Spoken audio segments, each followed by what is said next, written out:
Então, como vocês já conheceram as Media Queries, vocês viram que um dos desafios, né, já foi vencido. E os desenvolvedores puderam criar estilos flexíveis com mais eficiência e garantia. E com as queries certas, o objetivo é alcançado e temos o resultado final esperado. Porém, design responsivo vai além disso. Temos ainda a abordagem de outros tópicos, outros fatores essenciais para a eficiência do conceito em si.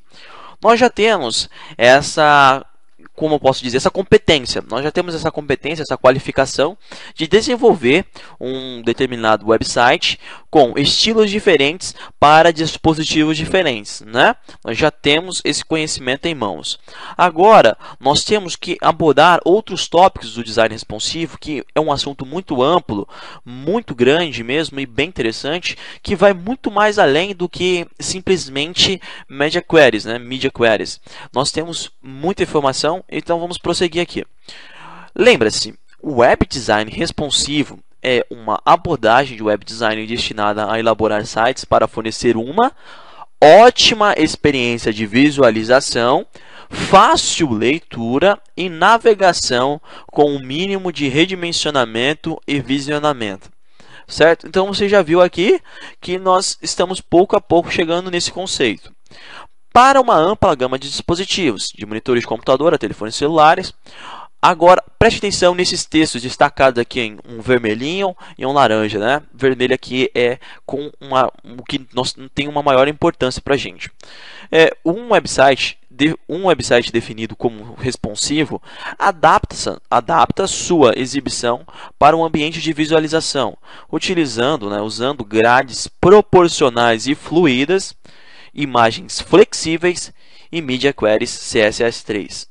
Então nós já vimos aqui as Media Queries CSS3, só que você vê que não é só isso, né? O website ele é definido como responsivo quando ele adapta sua exibição para o ambiente de visualização, usando grades proporcionais e fluídas. O que seriam isso?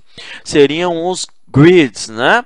O que seriam esses grids? Nós temos o Bootstrap, Foundation, são frameworks que criam essas grids, né, essas grades. A gente sabe que são aí uma nova metodologia de desenvolver, além de agilizar no processo de desenvolvimento de websites, também torna muito mais prático a criação de sites responsivos, mas não é esse o tópico que eu quero chegar. Bootstrap é Bootstrap, Foundation é Foundation, responsivo é um conceito, então não é uma determinada ferramenta em si. Então, prosseguindo aqui, nós temos aqui o seguinte, né? Renuncie. Chegamos a outro tópico, os layouts fluidos. Quando falamos em layout fluido, né, estamos falando de renunciar os velhos pixels e iniciar uma nova forma de se desenvolver, totalmente relativa, ou seja, a porcentagem. Lembre-se que 100% é a largura máxima do container, logo a largura do dispositivo é o 100% do container principal. Beleza, primeiro vamos abordar essa primeira parte, depois a gente fala sobre isso daqui, né, uma reflexão. Layouts fluidos, né? A gente já viu isso aí no curso de Tables, né? Eu recomendo você que está fazendo o curso de Bootstrap fazer o curso de Tables, e você que está fazendo o curso de Tables fazer o curso de Bootstrap. São dois treinamentos que se interagem entre si, né? Bootstrap é uma continuação de Tables, mas com ênfase nessa praticidade de desenvolvimento e também com uma ênfase em design responsivo. Nem sempre desenvolvimento em Bootstrap tem que ser responsivo, né? Tem pessoas que assemelham isso, acham que é obrigatório, né? Não, eu vou usar Bootstrap, tem que ser responsivo. Não, nem sempre. Você pode, sim, utilizar os velhos pixels. Mas quando nós falamos em layout fluido, nós estamos falando em porcentagem. Nós estamos falando o seguinte, o nosso container principal tem 100 pixels, 100%. 100%. E o que acontece? Quando você vai criar um elemento dentro desse 100%, você não vai colocar 10 pixels. Não, você vai colocar, por exemplo, 10%. Você vai colocar 20%, 30%. O seu site inteiro ele roda baseado em porcentagem. Mas aí você vai falar, poxa, mas aí é complicado. Como é que eu vou controlar a minha informação dessa forma? Como é que eu vou conseguir manipular a minha informação dessa forma? Como é que eu vou conseguir aí ter um controle maior do meu site se é tudo em porcentagem, se é tudo relativo? Isso quer dizer que o meu container define o 100%. Por exemplo, eu tenho um celularzinho com 480 de largura. Isso quer dizer que o 100% é os 480 pixels que eu tenho ali de largura. Então, os 10% serão o quê? 48 pixels. Aí eu tenho um computador com 1280 de largura, 100 pixels, 1280, 10% seria quanto? 128 pixels. Então, olha a diferença de um para o outro. Isso quer dizer que no celularzinho é 48 pixels, a mesma estrutura. Já no computador, não. No computador, nós temos 128 pixels com essa resolução que nós citamos. Então, basicamente, é muito relativo, é muito variável, e é aí que o Bootstrap entra, né? O Bootstrap, mas, na realidade, esse assunto não deriva, né, do Bootstrap, não deriva do Foundation.